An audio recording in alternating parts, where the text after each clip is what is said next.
मैं सरिता आप सभी का हार्दिक स्वागत करती हूँ एक बार फिर से अपने परिवारदा एग्जाम्स अड्डा पे। आप सब कैसे हैं? उम्मीद करती हूँ आप सब अच्छे होंगे, मस्त होंगे, अच्छे से प्रिपरेशन कर रहे होंगे। बहुत ही अच्छा सा सेशन आपका होने वाला है, तो चलिए सेशन की शुरुआत करें बहुत ही बढ़िया शानदार प्रश्नों के साथ। तो चलिए आइए देखते हैं, पहला प्रश्न है आपका आपके सामने।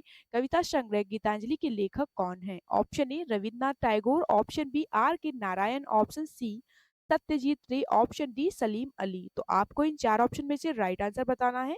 कविता संग्रह गीतांजलि के लेखक कौन है? चलिए देख लेते हैं हम रविन्द्रनाथ टैगोर जी के बारे में कुछ इंपॉर्टेंट पॉइंट। कविता संग्रह गीतांजलि के लेखक रविन्द्रनाथ टैगोर जी हैं। वर्ष 1913 में इसी कविता संग्रह के लिए उन्हें साहित्य का नोबेल पुरस्कार प्रदान किया गया था। कविता संग्रह गीतांजलि के लेखक कौन है? तो ये हो जाएंगे Rabindranath Tagore ji. Option A right answer हो जाएगा। अगला प्रश्न है, हाल ही में किस देश ने ब्रिक्स संगठन में शामिल होने के लिए आवेदन दिया? Option A Kenya, option B हो जाएगा Australia, option C Algeria, option D Argentina. तो आपको इन चार ऑप्शन में से राइट आंसर बताना है। अल्जीरिया में नए आर्थिक अवसर को खोलने के लिए ब्रिक्स समूह में शामिल होना चाहता है। तो किस देश ने ब्रिक्स संगठन में शामिल होने के लिए आवेदन दिया? तो ये दिया है अल्जीरिया ने। ऑप्शन सी राइट आंसर हो जाएगा। नेक्स्ट, सम्राट अशोक का पितामह कौन था? तो आपको इन चार ऑप्शन में से राइट आंसर बताना है। तो हम बात करते हैं सम्राट अशोक के बारे में। सम्राट अशोक मौर्य वंश के महान शासक थे। वह बिंदुसार का पुत्र था और मौर्य चंद्रगुप्त मौर्य का पौत्र था। इसे देवनामी, प्रिय व प्रियदर्शी आदि नामों से भी जाना जाता है। अशोक सम्राट अशोक का पितामह कौन था? तो ये थे चंद्रगुप्त मौर्य। ऑप्शन ए वाले बच्चे बिल्कुल करेक्ट हो जाएंगे।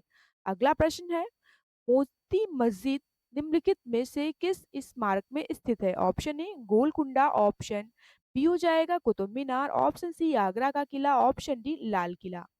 तो आपको इन चार ऑप्शन में से राइट आंसर बताना है। मोती मस्जिद किस स्मारक में स्थित है? तो चलिए देखते हैं, हम कुछ इंपॉर्टेंट पॉइंट देखते हैं मोती मस्जिद के बारे में। मोती मस्जिद का निर्माण मुगल बादशाह शाहजहां ने आगरा के किले में करवाया था। लाहौर के किले में शाहजहां ने मोती मस्जिद का निर्माण करवाया था। मोती मस्जिद का निर्माण शाहजहां ने करवाया था। तो मोती मस्जिद में से किस स्मारक में स्थित है? तो ये स्थित है आगरा का किला। ऑप्शन सी राइट आंसर हो जाएगा। अगला प्रश्न है, लखनऊ में 1857 के विद्रोह का नेतृत्व किसने किया? Option A Tatya Tope, option B VD Savarkar, option C Begum Hazrat Mahal, option D हो जाएगा कुंवर सिंह। तो आपको इन चार ऑप्शन में से राइट आंसर बताना है। तो चलिए देख लेते हैं कुछ इंपॉर्टेंट पॉइंट सन 1857 की क्रांति के मुख्य नेतृत्वकर्ता के बारे में। तो तात्या टोपे जो है कानपुर से संबंधित हैं, बेगम हजरत महल लखनऊ से, और कुंवर सिंह बिहार से संबंधित है, नाना साहब कानपुर से, और लक्ष्मी रानी लक्ष्मीबाई जो कि झांसी से संबंधित है। तो लखनऊ में 1857 के विद्रोह का नेतृत्व किसने किया? तो ये किया था बेगम Hazrat Mahal. Option C right answer हो जाएगा। अगला प्रश्न है, निम्न में से किस आंदोलन में गांधी ने पहली बार भूख हड़ताल का अस्त्र प्रयोग किया? ऑप्शन ए अहमदाबाद हड़ताल 1918, और ऑप्शन बी हो जाएगा स्वदेशी आंदोलन 1905, ऑप्शन सी रॉलेट सत्याग्रह 1919, ऑप्शन डी चंपारण सत्याग्रह 1917। तो आपको इन चार ऑप्शन में से राइट आंसर बताना है। किस आंदोलन में गांधी जी ने पहली बार भूख हड़ताल का अस्त्र प्रयोग किया? तो चलिए देख लेते हैं, राइट आंसर हो जाएगा ऑप्शन ए अहमदाबाद हड़ताल 1918 में। अहमदाबाद के मिल मजदूरों को और मिल मालिकों के बीच फरवरी मार्च 1918 को फ्लैग बोनस को लेकर विवाद हुआ। अगला प्रश्न है, जर्मनी की रेडियो सेवा के भाग के रूप में आजाद हिंद रेडियो सेवा किस वर्ष शुरू की गई? ऑप्शन ए 1942 में, ऑप्शन बी 1940 में, ऑप्शन सी 1938 में, ऑप्शन डी 1939 में। तो आपको इन चार ऑप्शन में से राइट आंसर बताना है। तो आजाद हिंद रेडियो के बारे में हम कुछ इंपॉर्टेंट पॉइंट देखते हैं। आजाद हिंद रेडियो की स्थापना नेता सुभाष चंद्र बोस द्वारा ब्रिटेन सरकार के खिलाफ प्रचार हेतु साधन के रूप में 1942 में बर्लिन जर्मनी में शुरू की गई थी। बाद में इसका मुख्यालय जर्मनी में था। आजाद हिंद रेडियो सेवा किस वर्ष शुरू की गई है? तो ये की गई है 1942 में। ऑप्शन ए राइट आंसर हो जाएगा। अगला प्रश्न है, ईस्ट इंडिया कंपनी के गतिविधियों को विनियमित करने के लिए ब्रिटिश संसद द्वारा रेगुलेटिंग एक्ट कब पारित किया गया था? ऑप्शन ए 1778 में, 98 में, ऑप्शन बी हो जाएगा 1861 में, ऑप्शन सी 1773 में, ऑप्शन डी 1875 में। तो आपको इन चार विकल्प में से राइट आंसर बताना है। ब्रिटिश संसद द्वारा रेगुलेटिंग एक्ट कब पारित किया गया था? तो चलिए देख लेते हैं हम कुछ इंपॉर्टेंट पॉइंट। ब्रिटिश संसद द्वारा रेगुलेटिंग एक्ट 1773 ईस्वी में पारित किया गया था। इस अधिनियम के द्वारा ईस्ट इंडिया कंपनी के गवर्नर को बंगाल का गवर्नर जनरल बना दिया। तो राइट आंसर हो जाएगा ऑप्शन सी 1773। अगला प्रश्न है, ग्रेनाइट किसका एक उदाहरण है? ऑप्शन ए अवसादी चट्टानों का, ऑप्शन बी अग्नेय चट्टानों का, ऑप्शन सी हो जाएगा रूपांतरित चट्टानों का, ऑप्शन डी क्लिम चट्टाने पत्थर का। ऑप्शन आपको इन चार ऑप्शन में से राइट आंसर बताना है। ग्रेनाइट किसका एक उदाहरण है? तो चलिए देख लेते हैं हम कुछ इंपॉर्टेंट पॉइंट। ग्रेनाइट अग्नेय चट्टान का उदाहरण है। ज्वालामुखी उद्गार के दौरान भूगर्भ से निकलने वाला लाल लावा ठंडा होने पर पानी में फटने से बोल्डर में बदल जाता है। तो ग्रेनाइट किसका एक उदाहरण है? तो ये हो जाएगा अग्नेय चट्टाने का। ऑप्शन बी राइट आंसर हो जाएगा। अगला प्रश्न है, स्थित चैलेंजर गर्त को पृथ्वी पर ज्ञात सबसे गहरा गर्त माना जाता है।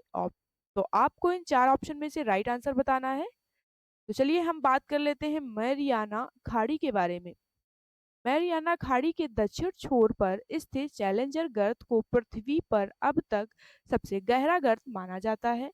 चैलेंजर गर्त पश्चिमी प्रशांत महासागर में स्थित है। तो सबसे गहरा गर्त माना जाता है किसे? तो माना जाता है मैरियाना खाड़ी को। ऑप्शन डी राइट आंसर हो जाएगा। अगला प्रश्न है, निम्नलिखित में से कौन सा मरुस्थल भारत में स्थित नहीं है? ऑप्शन ए सिंधु घाटी का मरुस्थल, ऑप्शन बी थार मरुस्थल, ऑप्शन सी हो जाएगा स्पीति घाटी शांति मरुस्थल, ऑप्शन डी कच्छ का रण।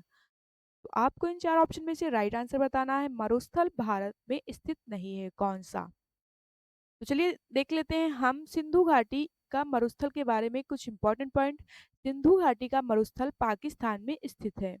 ये थार रेगिस्तान से जुड़ा हुआ है और थार मरुस्थल भारत और पाकिस्तान में स्थित शुष्क मरुस्थल है। तो कौन सा मरुस्थल भारत में स्थित नहीं है? तो ये हो जाएगा सिंधु घाटी का मरुस्थल। ऑप्शन ए राइट आंसर हो जाएगा। अगला प्रश्न है, सतलज और सतलज नदी और नदियों के बीच स्थित हिमालय के हिस्से को कहा जाता है? Option A Nepal Himalaya, option B Kumaon Himalaya, option C Purvanchal, option D हो जाएगा असम हिमालय। तो आपको इन चार ऑप्शन में से राइट आंसर बताना है। तो हम देख लेते हैं कुछ इंपॉर्टेंट पॉइंट। हिमालय का वर्गीकरण नदियों के मध्य स्थित हिमालय आधार पर विभाजित किया गया है। जैसे कि हम देख लेते हैं सिंधु और सतलज नदी के मध्य कौन सा हिमालय है? तो ये हो जाएगा पंजाब हिमालय। और सतलज और काली नदी के बीच ये हो जाएगा कुमाऊं हिमालय। और काली तिस्ता नदी के मध्य ये हो जाएगा नेपाल हिमालय। और तिस्ता और दिहांग नदी और ब्रह्मपुत्र के मध्य हो जाएगा असम हिमालय। तो चलिए देख लेते हैं राइट आंसर हो जाएगा option B Kumaon Himalaya. Option B हो जाएगा राइट आंसर। अगला प्रश्न है, निम्नलिखित में से कौन सा एक कारक सर्दियों में भारत के उत्तरी पश्चिमी भाग में बारिश का कारण बनता है? ऑप्शन ए हो जाएगा एपिग्राफिक हवाएं, ऑप्शन बी हो जाएगा मानसूनी हवाएं, ऑप्शन सी पश्चिमी विक्षोभ, ऑप्शन डी हो जाएगा हिंद महासागर की अत्यधिक वर्षा। तो आपको इन चार ऑप्शन में से राइट आंसर बताना है। तो चलिए हम देख लेते हैं कुछ इंपॉर्टेंट पॉइंट। पश्चिमी विक्षोभ शीत समुद्री तूफान है जो निम्न दाब क्षेत्र कैस्पियन सागर या भूमध्य सागर में उत्पन्न होते हैं। मानसूनी हवाएं हिंद महासागर व अरब सागर से भारत के दक्षिण पश्चिम तट पर आने वाली हवाओं को मानसूनी हवाएं कहते हैं। तो चलिए देख लेते हैं, सर्दियों में भारत के उत्तरी पश्चिमी भाग में बारिश का कारण बनता है। तो ये बनता है पश्चिमी विक्षोभ के कारण। ऑप्शन सी राइट आंसर हो जाएगा। तो चलते हैं हम अगले प्रश्न की ओर। अगला प्रश्न है हमारा, भारत की तीसरी पंचवर्षीय योजना के नेतृत्व में शुरू की गई थी। Option A Morarji Desai, option B हो जाएगा Gulzari Lal Nanda, option C Lal Bahadur Shastri, option D Jawaharlal Nehru जी।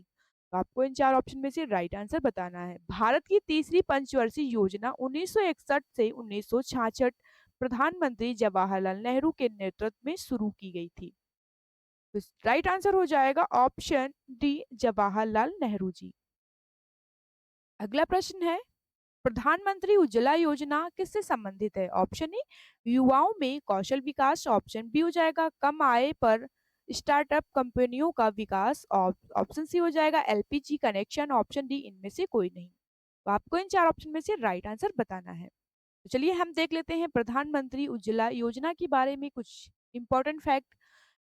1 मई 2016 को इस योजना की शुरुआत उत्तर प्रदेश के बलिया जिले से हुई थी।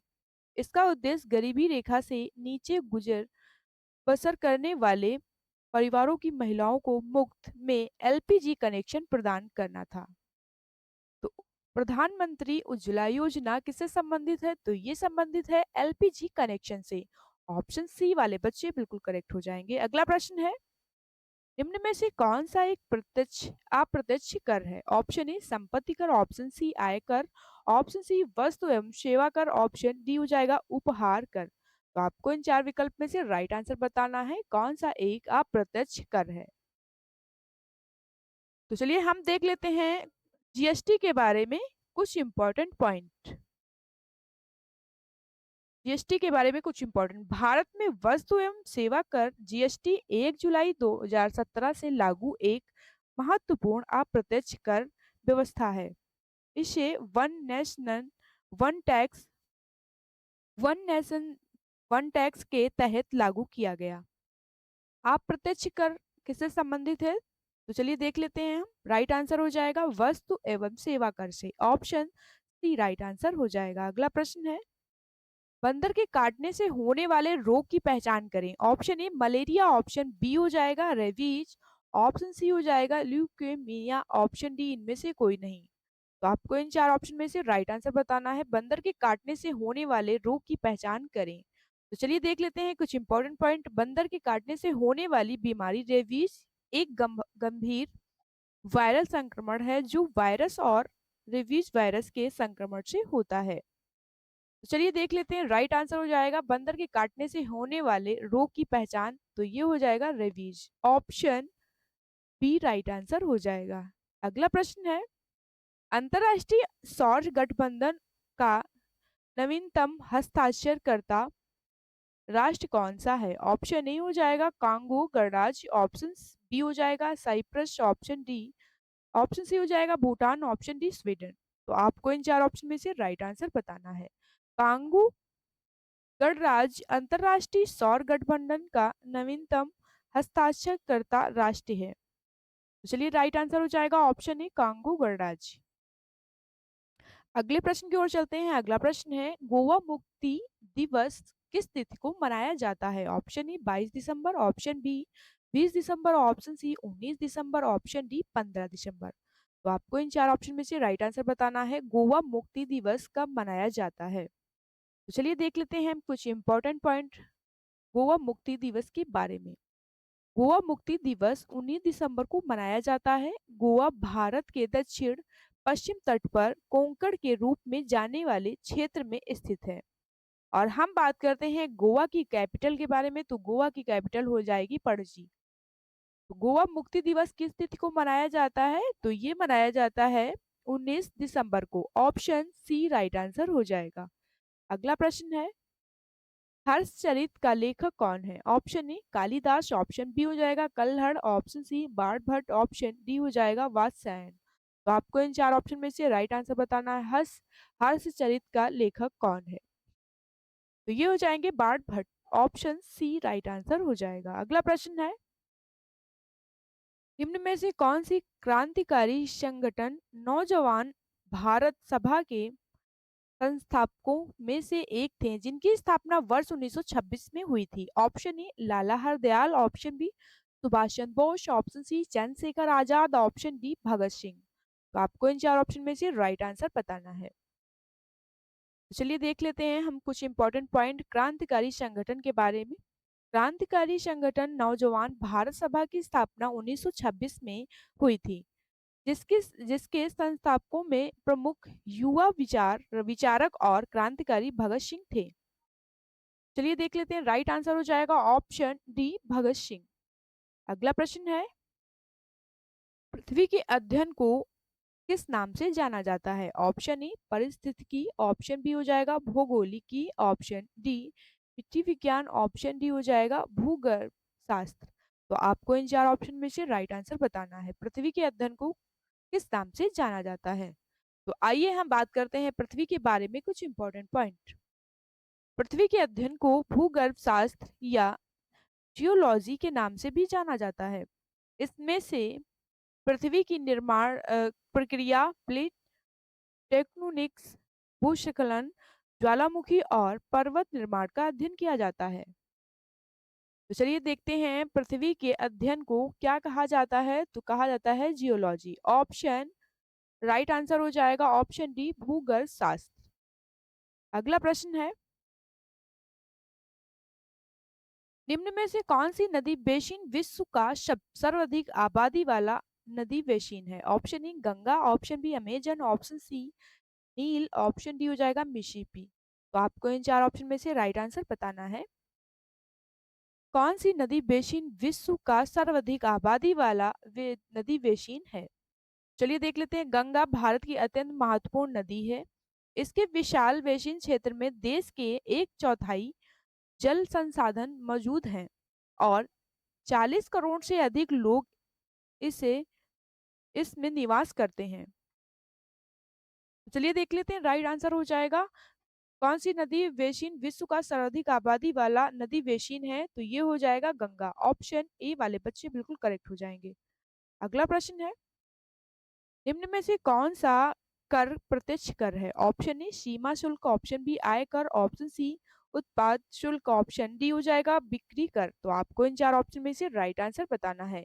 यदि कर सरकार द्वारा जनता या किसी संगठन से प्रत्यक्ष रूप से सीधे वसूला जाता है तो वह प्रत्यक्ष कर कहलाता है।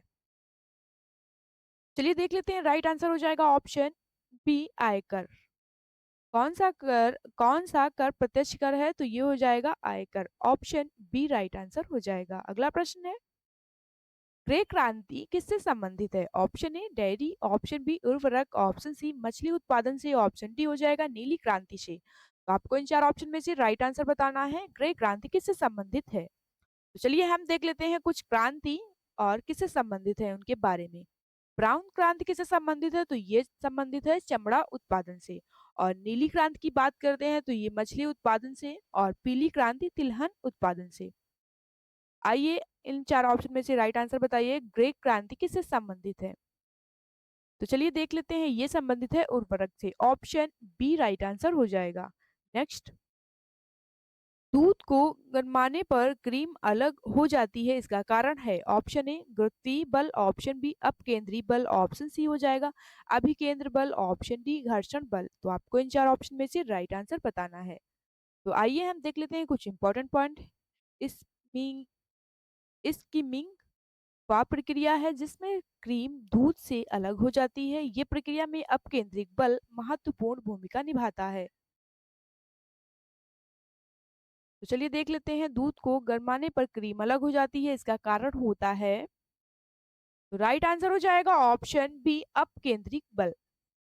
नेक्स्ट, वर्ष 1937 में पहली बार किस गांव में कांग्रेस अधिवेशन का आयोजन हुआ था? Option A Faizpur, option B Gaya, option C Gorakhpur, option D हो जाएगा चंपारण। तो आपको इन 4 ऑप्शन में से राइट आंसर बताना है। किस गांव में कांग्रेस अधिवेशन का आयोजन हुआ था? चलिए हम देख लेते हैं कांग्रेस अधिवेशन के बारे में कुछ इंपॉर्टेंट पॉइंट। कांग्रेस का 50वां अधिवेशन का आयोजन 1937 में फैजपुर महाराष्ट्र में ताम्रक स्थान पर हुआ था। इसकी अध्यक्षता पंडित जवाहरलाल नेहरू ने की थी। राइट आंसर हो जाएगा option A Faizpur Maharashtra. Option A right answer हो जाएगा। अगला प्रश्न है, महात्मा गांधी ने किस अधिनियम के विरोध में लोगों से 6 अप्रैल 1919 को एक दिन के लिए विरोध प्रदर्शन करने को कहा? ऑप्शन ए देश भाषा प्रेस अधिनियम, option B Rowlatt Act, option C हो जाएगा चार्ट एक्ट, ऑप्शन डी इनमें से कोई नहीं। तो आपको इन चार विकल्प में से राइट आंसर बताना है। चलिए देख लेते हैं। महात्मा गांधी ने रॉलेट एक्ट के विरोध में 6 अप्रैल 1919 को अहिंसक विरोध प्रदर्शन करने को कहा था। तो राइट आंसर हो जाएगा 6 अप्रैल 1919 को एक दिन के लिए विरोध प्रदर्शन करने को कहा। तो ये हो जाएगा option B Rowlatt Act. Option B वाले बच्चे बिल्कुल करेक्ट हो जाएंगे। नेक्स्ट, ब्लू मून क्या है? ऑप्शन ए महीने में आने वाला पहला पूरा चांद, ऑप्शन बी महीने में आने वाला दूसरा पूरा चांद, ऑप्शन सी चांद एक अन्य नाम, ऑप्शन डी हो जाएगा चंद्र ग्रहण के दौरान का चांद। तो आपको इन चार ऑप्शन में से राइट आंसर बताना है। ब्लू मून क्या है? एक कैलेंडर माह में दो पूर्णिमाएं हो तो दूसरी पूर्णिमा को का चांद ब्लू मून कहलाता है। चलिए देख लेते हैं। राइट आंसर हो जाएगा ऑप्शन बी महीने में आने वाला दूसरा पूरा चांद ब्लू मून कहलाता है। ऑप्शन बी राइट आंसर हो जाएगा। नेक्स्ट, तिब्बती पठार का सबसे अच्छा उदाहरण है? ऑप्शन ए ज्वालामुखी पठार, ऑप्शन बी अंतर पर्वतीय पठार, ऑप्शन सी अप्रदानी पठार, ऑप्शन डी हो जाएगा लावा पठार। तो आपको इन चार ऑप्शन में से राइट आंसर बताना है। तिब्बती पठार का सबसे अच्छा उदाहरण है। तो हम बात करते हैं तिब्बती पठार के बारे में। कुछ इंपॉर्टेंट पॉइंट देखते हैं।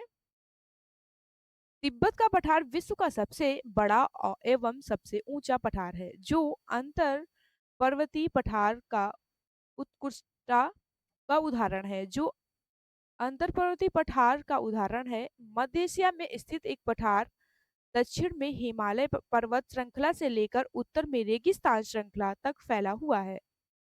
तो तिब्बती पठार का सबसे अच्छा उदाहरण है।